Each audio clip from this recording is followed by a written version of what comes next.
Life is full of choices, but let's be serious for a second. The choices we make can either take us closer to the wealth we are seeking, or much further away. Here's 22 choices I made to build my wealth. I made the choice to do whatever it takes to reach my financial goals because the idea of not reaching them was painful.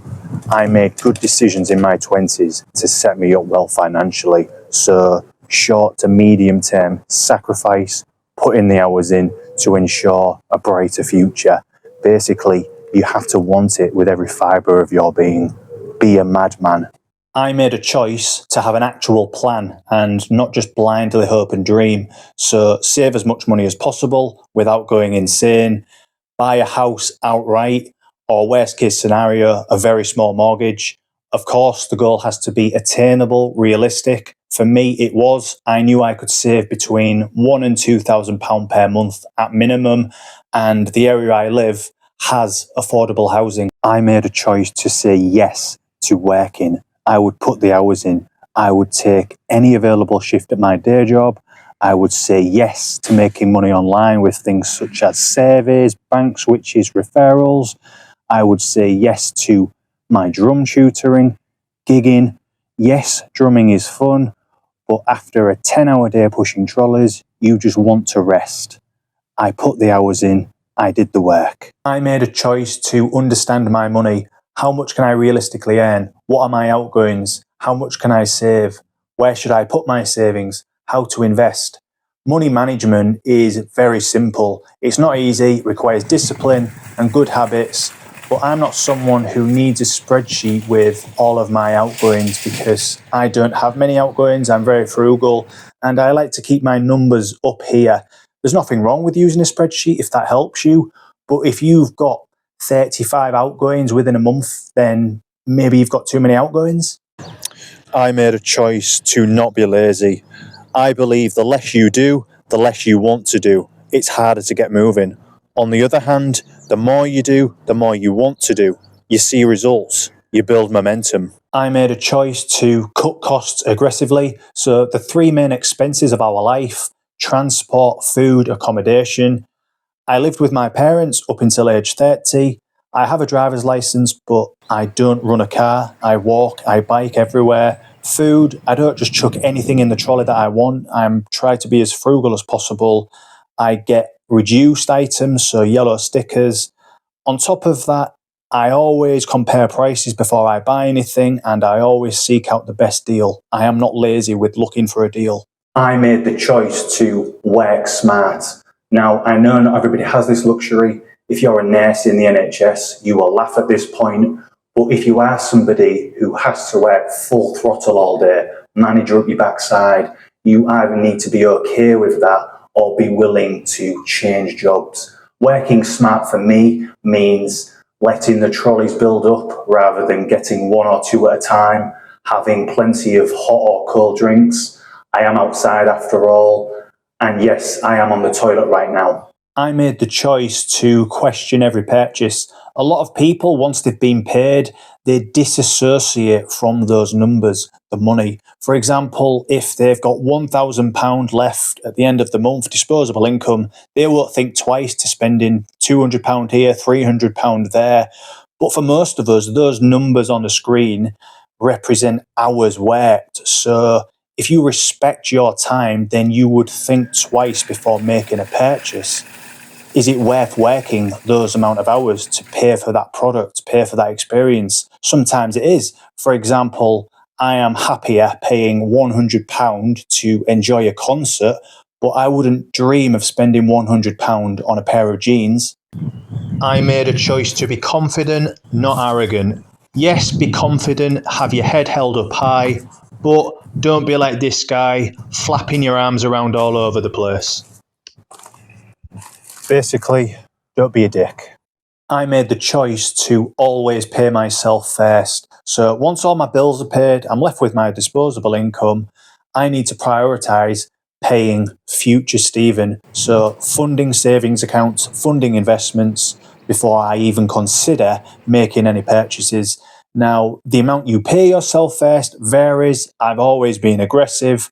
Put it this way, I always save and invest more than I spend. If you're wanting to do this or you struggle with this, then maybe consider automating the process. So like a direct debit from your bank account to a savings account or investment.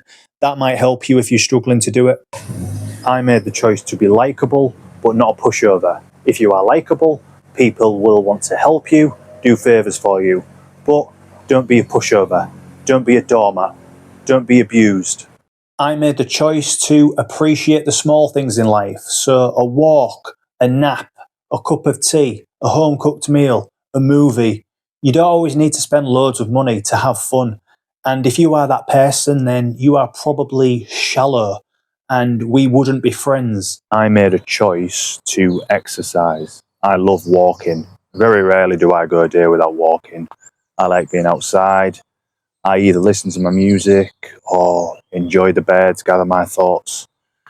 If you're someone who's sat down all day, drive to work in an office, go home, watch Netflix all night, you've got to move. It's essential. I made the choice to not make a purchase out of emotion. So if I wanted to purchase something every time I felt fed up, tired, hard day at work, I'd be buying things quite regularly. So it's a vicious circle. And honestly, the best thing I can buy to cheer myself up usually is looking at a healthy bank account. I made the choice to have a partner with the same goals. Here's my 5-second relationship tip. If you're not on the same page financially, the relationship won't work. Just like if one of you wants kids and the other one doesn't, it won't work. You're not compatible. So early on in a relationship, very early on, you need to talk about money. You need to talk about whether you want kids. I made the choice to not drink alcohol. Now, I do drink one or two if I'm on holiday, but it is just one or two. I don't judge anyone who does drink, but for me, I don't like feeling sluggish. I don't like feeling drunk. I don't miss it when I'm not drinking. It doesn't affect the quality of my life. It's not like I'm sociable anyway. So for me, excessive drinking just means excessive spending and feeling like rubbish. I made the choice to watch my diet. Now, I don't have a perfect diet. I'm not interested in six-pack abs, massive muscles, but I do like to stay healthy. So if ever I eat junk food, it's in moderation, it's a treat.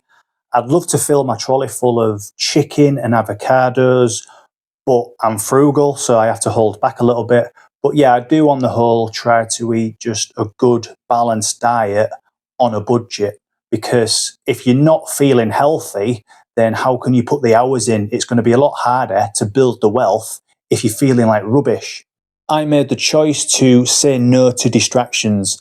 This doesn't mean you have to forego every other area of your life, but there will be sacrifices if you want to build your wealth. If you like to see your friends 3 times a week, you might need to cut that down to once.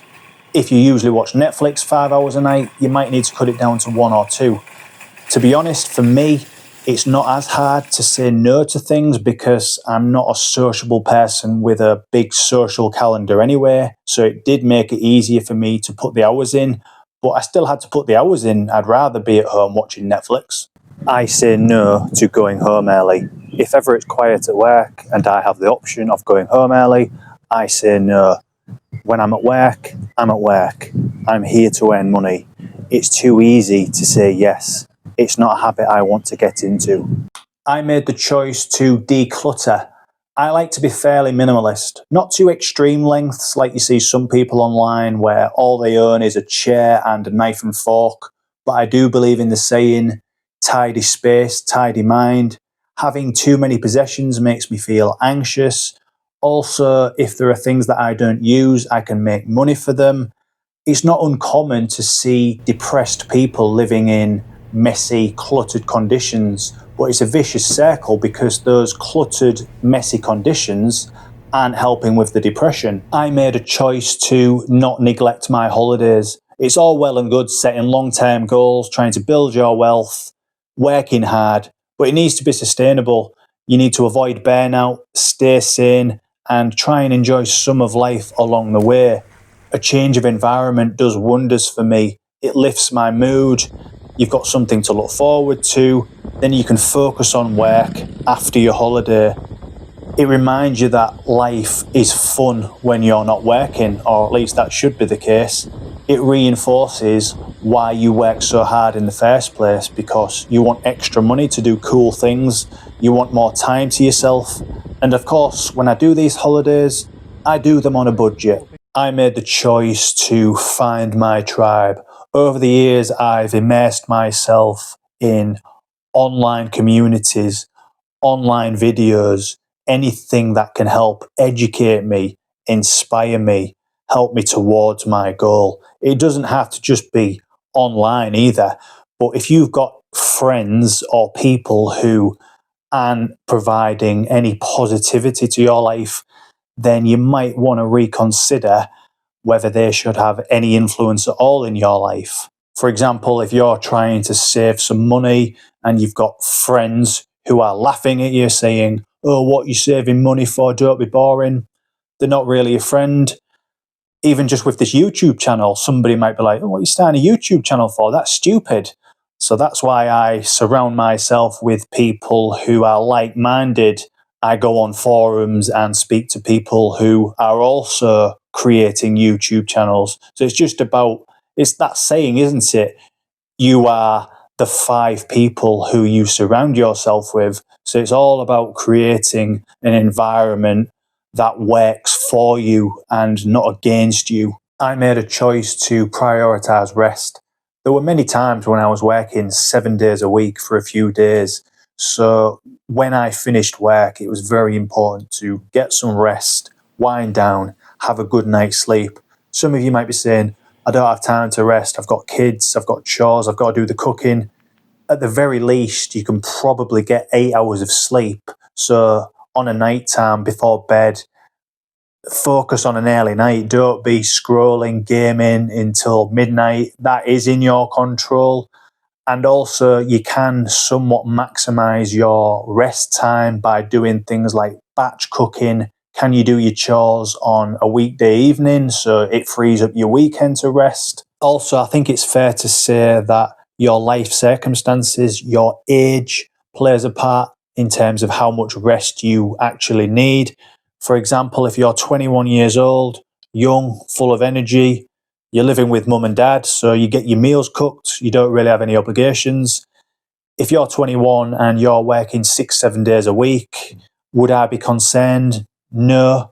I would say you've got your head screwed on. I sometimes finish recording and forget to say, thank you for watching. See you soon.